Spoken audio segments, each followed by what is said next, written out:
грустью объявляю четвертый, последний день фестиваля открытым. Очень жалко, что он всего 4 дня, конечно, по традиции.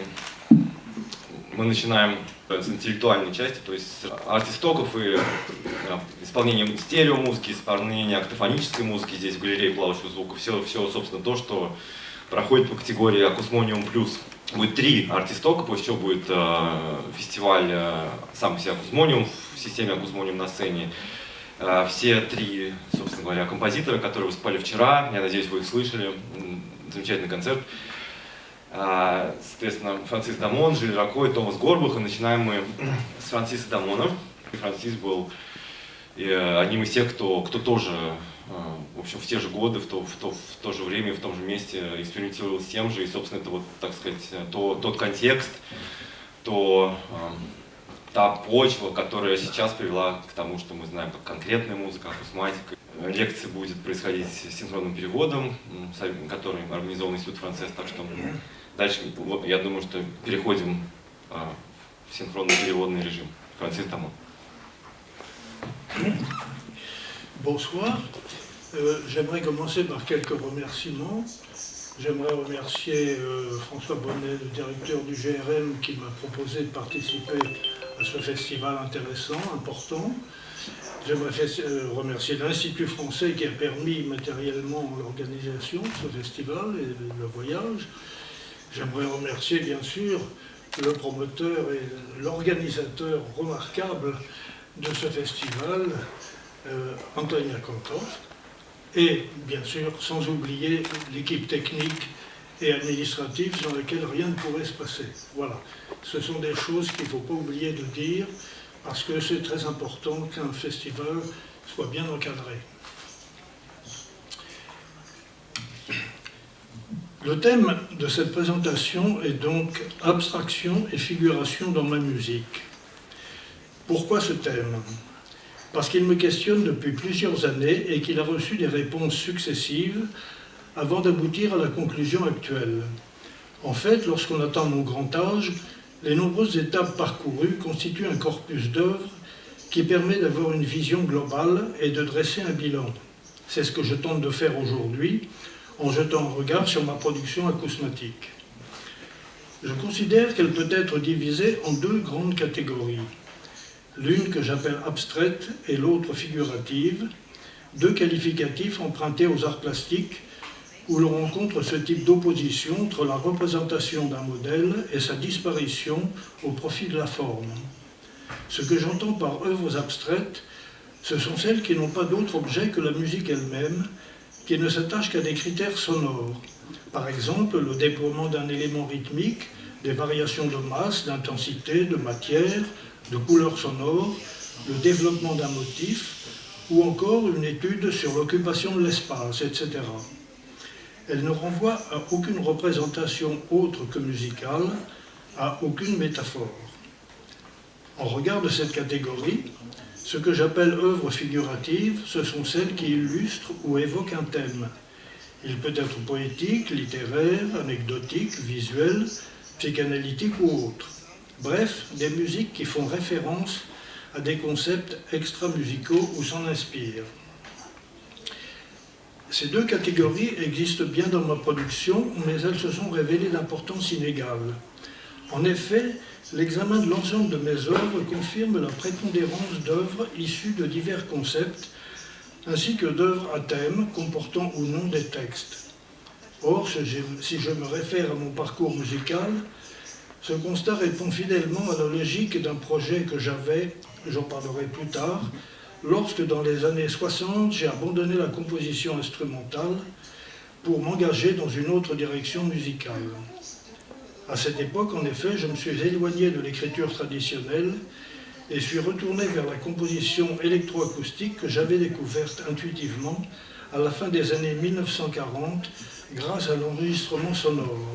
Expérience fortuite faite avec un primitif magnétophone à fil Webster. Alors j'ai apporté une bobine du fil d'acier dont on se servait sur un magnétophone tout à fait primitif. Je suppose qu'il n'y a pas beaucoup de gens parmi vous qui connaissent l'existence de ça.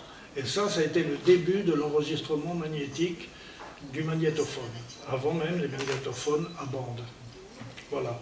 Si vous voulez, vous pourrez voir plus tard.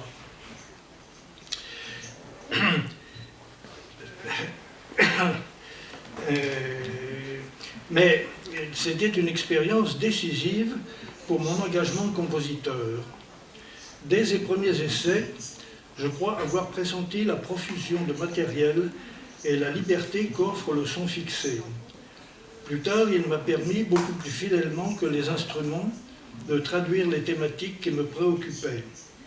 En effet, l'univers polymorphe de l'électroacoustique, singulièrement la modalité acousmatique, ouvre un champ créatif presque infini en permettant de faire appel à la totalité des phénomènes sonores qui s'offrent à notre ouïe. Il ne se limite pas à des instruments définis, à des timbres répertoriés, à des modèles codés, mais use d'un vocabulaire expressif beaucoup plus varié et à peu près inépuisable. Cette flexibilité le rend particulièrement apte à investir des domaines sonores diversifiés et souvent extérieurs à la tradition musicale. En ce sens, la fixation du son sur un support s'apparente davantage à l'art cinématographique qu'à celui qu'on enseigne dans les conservatoires. Cependant, plus que la musique instrumentale, les musiques électroacoustiques oscillent entre l'abstraction et la figuration telles que je viens de les définir. C'est précisément sur cette alternance dans mes œuvres que je me suis récemment interrogé, me rendant compte que beaucoup de celles que j'avais considérées comme abstraites se fondaient en fait sur des propositions expressives, figuratives. Car je crois que dans la plupart des cas, l'apparente abstraction de ces œuvres est davantage celle du langage musical lui-même, par lequel elles existent, que celle de leur essence propre, qui détermine généralement mes choix formels et matériologiques. Afin d'illustrer ces hypothèses, je vais présenter quelques œuvres en tentant de les situer par rapport aux notions d'abstraction et de figuration. Nous pourrons alors constater que les musiques véritablement abstraites sont finalement rares, car une intention autre que musicale les sous-tend très souvent. Certains cas sont clairement identifiables, mais d'autres, plus composites, appartiennent aux deux catégories dans des proportions très variables. Commençons par une musique que je considère comme purement abstraite, En cuerdas, titre espagnol qui signifie « dans les cordes », ce qui souligne le caractère instrumental de la pièce. Elle a été commandée par un guitariste, Arturo Parra, et a aussi donné naissance à une pièce mixte pour guitare et bande qui porte un autre titre, Sol y Sombra, l'espace des spectres, pour laquelle la partie de l'instrument a été composée par Arturo Parra. D'autres cordes pincées empruntées au clavecin figurent également dans l'œuvre. Alors, voici un extrait de En cuerdas.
Voilà, il est clair que pour moi, que cette pièce appartient à la catégorie abstraite, car elle n'a pas d'autre intention que celle de jouer avec un paramètre musical, le timbre de la guitare.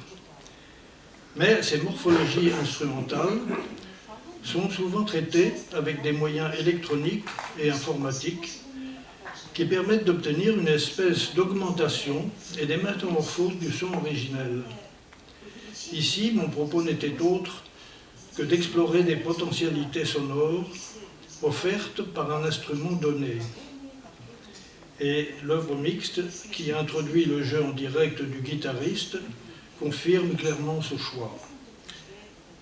Autre exemple d'abstraction, une œuvre plus récente, 2014, Machin de machine. Il s'agit ici d'une étude rythmique, donc fondée sur un paramètre musical fondamental. Certes, l'idée génératrice de cette pièce est de rendre hommage au compositeur Condon Moncaru à l'occasion du centenaire de sa naissance. Mais l'intérêt principal de l'œuvre est sa complexité rythmique. Il existe une deuxième version de cette étude, légèrement différente, un peu plus longue et octophonique, Machin de machine 2. Voilà, nous allons en écouter un petit morceau.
Voilà, il est clair que c'est une étude de rythme. L'exemple suivant est tiré du second des 4 mouvements de mon cycle du son.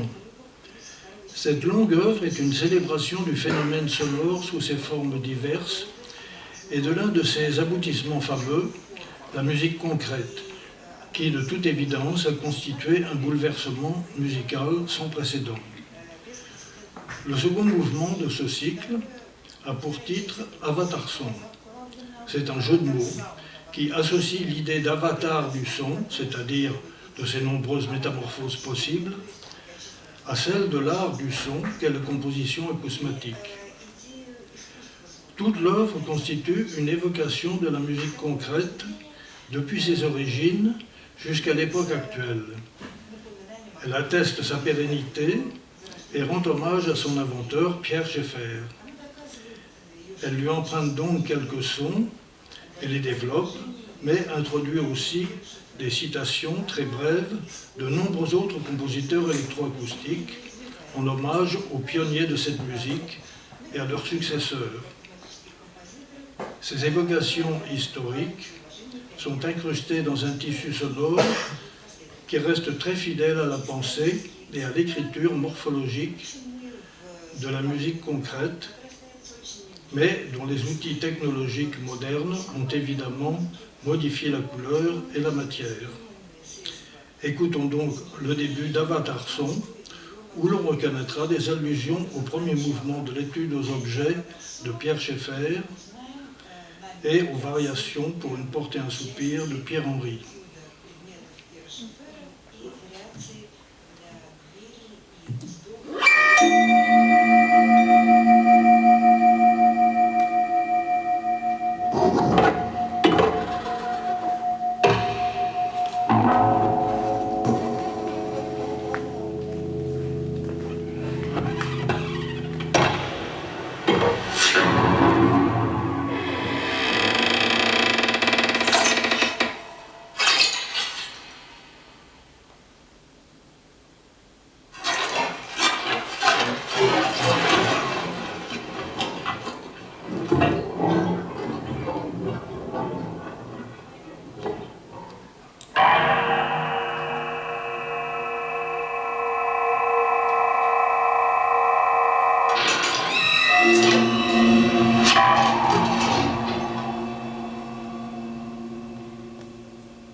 Voilà.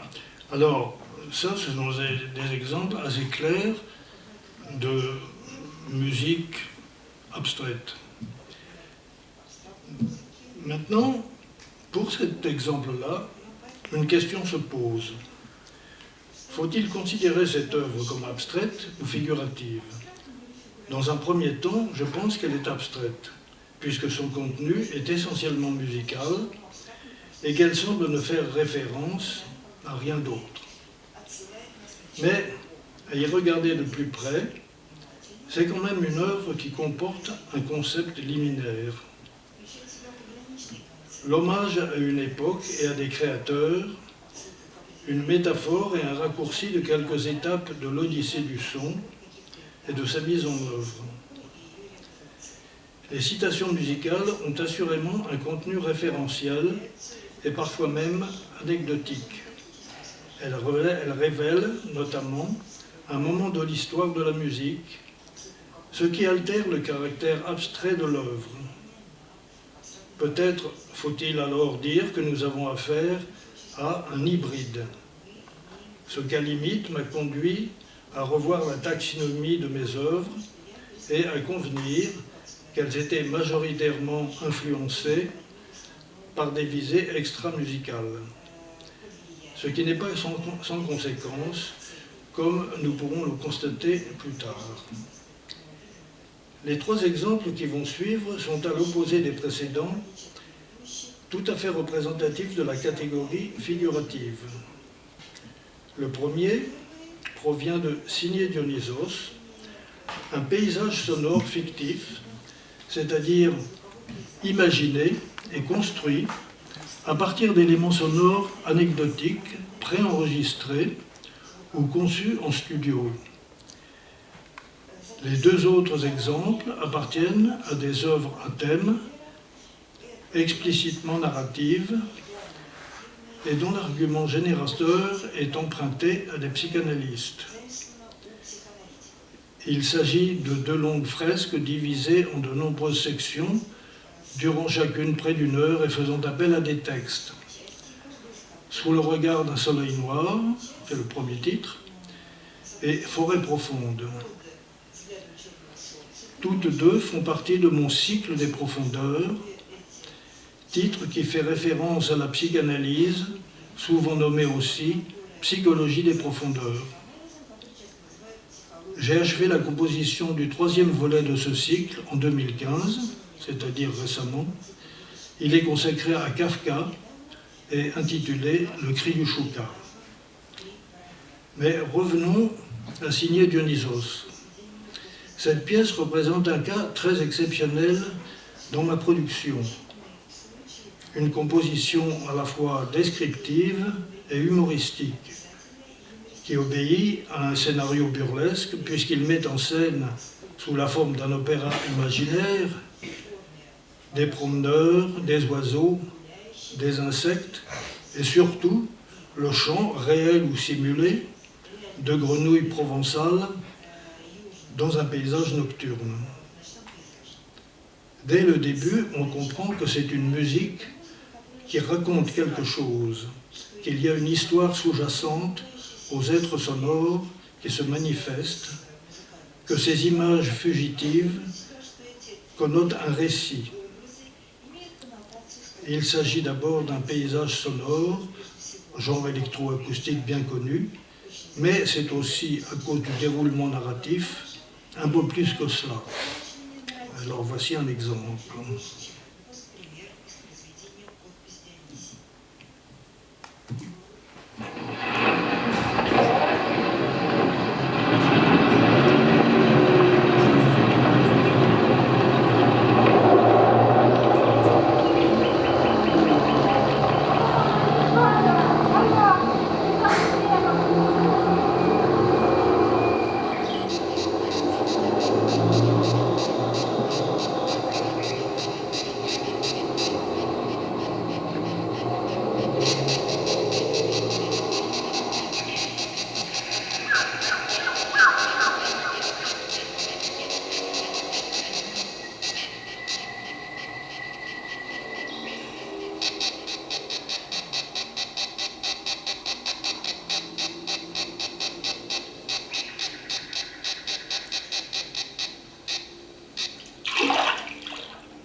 avec l'œuvre suivante, Sous le regard d'un soleil noir, nous voici maintenant au cœur de la problématique dramaturgique qui représente, je le crois, le plus fidèlement mes intentions de compositeur. Sous le regard d'un soleil noir est la première œuvre qui s'engage résolument dans la voie que j'avais pressentie au moment où j'ai délaissé la composition instrumentale. Mon projet, encore un peu flou à cette époque, mais lucide cependant, était de composer des œuvres électroacoustiques chargées d'un contenu dramatique, comme des opéras, mais des opéras sans chanteur, sans instrument, sans apport visuel, et libérés des conventions propres à l'art lyrique. Mais, en demeurant lyrique néanmoins, non par la forme convenue ou le rituel, mais par la charge expressive des thèmes développés. Lyrique aussi, au sens poétique, d'une musique qui chante, par elle-même, et non de musique chantée. Inventer des incantations sonores. Ce projet révélait mon désir de remplacer des objectifs purement musicaux par des projets ouverts sur d'autres champs créatifs dont le support sonore demeurait néanmoins le véhicule privilégié.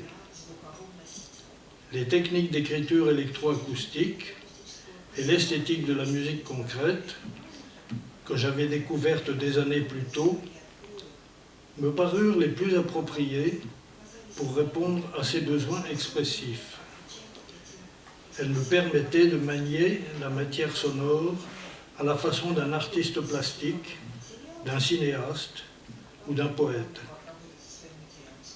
Et ce n'est véritablement qu'avec la composition de Sous le regard d'un soleil noir que j'ai atteint le but que je m'étais fixé. Le thème que développe Sous le regard d'un soleil noir est sévère. C'est celui de la schizophrénie.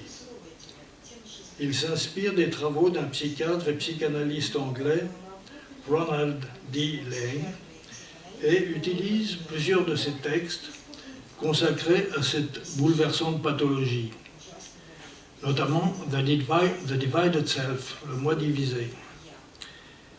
Il apparaît donc clairement, Sous le regard d'un soleil noir, qu'il existe une intention fondatrice préalable à l'élaboration de la musique qui prend appui sur une réflexion étrangère ou musicale.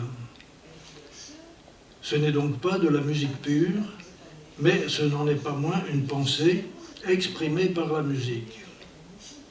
Reprenant une expression de Michel Chion, j'ai défini cette œuvre comme un mélodrame acousmatique.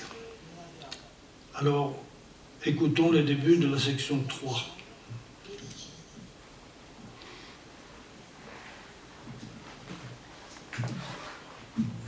Être fou, c'est comme un de ces cauchemars où on essaie d'appeler au secours sans y parvenir.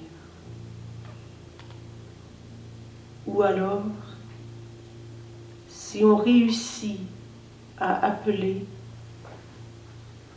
personne n'entend ni ne comprend. On ne peut s'éveiller d'un tel cauchemar que si quelqu'un vous entend et vous aide à vous réveiller.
Peu de temps après la composition de Sous le regard d'un soleil noir, j'ai entrepris une réflexion de plusieurs années sur l'essai de Bruno Bettelheim, Psychanalyse des contes de fées, qui a donné lieu, en 1994, à une œuvre inspirée à nouveau par une lecture psychanalytique, Forêt profonde.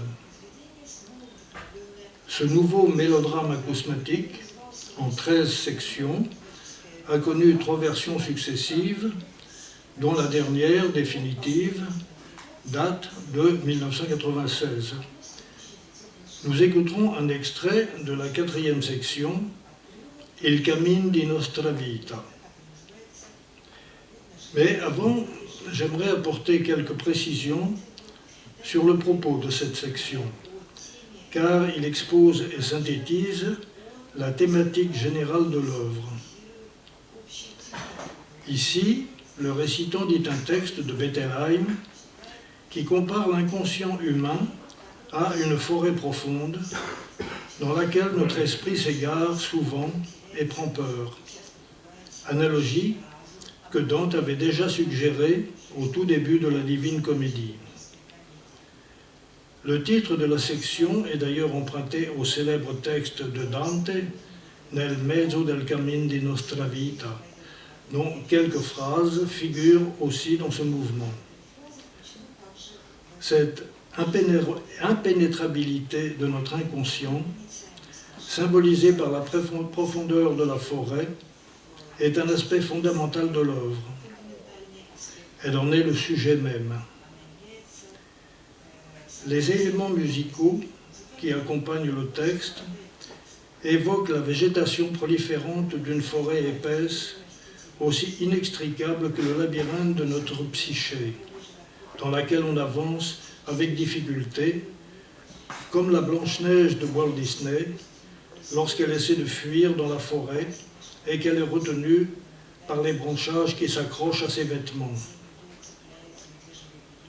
La musique a une fonction clairement évocatrice, en s'efforçant d'être en rapport avec l'idée exprimée par le texte.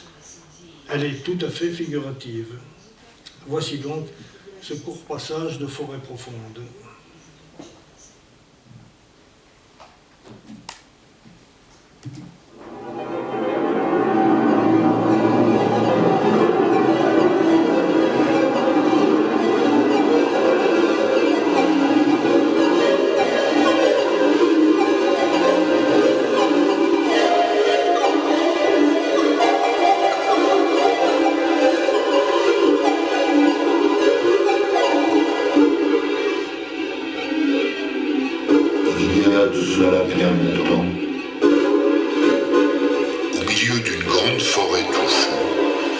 Depuis les temps les plus reculés, la forêt pratiquement impénétrable où nous nous perdons symbolise le monde obscur, caché, pratiquement impénétrable de notre inconscient.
Tous ces exemples confirment de façon explicite, comme dans Forêt profonde, ou implicite, comme dans beaucoup d'œuvres qui ne comportent pas de texte, qu'à l'exception de pièces très peu nombreuses, syntagme, phonurgie, encuerdos, here and there, machine machine, etc., ma musique est généralement l'écho d'une autre pensée, d'un concept étranger à la musique.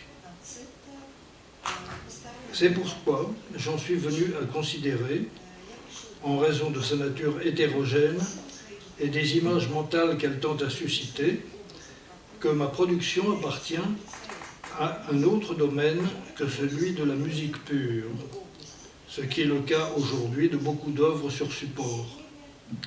Aussi, bien que son langage soit assurément celui de la musique, je préfère souvent présenter mon travail comme de l'art acousmatique, le terme art désignant une discipline pluraliste et un champ beaucoup plus ouvert que celui de musique, auquel restent attachées de trop nombreuses connotations esthétiques et historiques. Varèse, déjà, en réponse à une question « Mais est-ce de la musique ?» qu'on lui avait posée à propos du poème électronique, préférait parler de sons organisés pour pistes sonores. Pour ma part, je tente simplement de réunir au moyen d'une syntaxe cohérente appliquée à des matériaux sonores les aspects pluriels de mes influences artistiques et de mes attirances sensibles. Mes œuvres les plus récentes obéissent au même processus. L'une des dernières, Phoenix 21, consiste en un triple développement de quelques motifs mélodiques utilisant les mêmes traitements audio-numériques. Elle pourrait donc être considérée comme purement abstraite. Alors nous allons écouter un petit morceau de Phoenix 21.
Voilà. Cependant, l'idée génératrice de cette œuvre que nous venons d'entendre est d'évoquer une renaissance.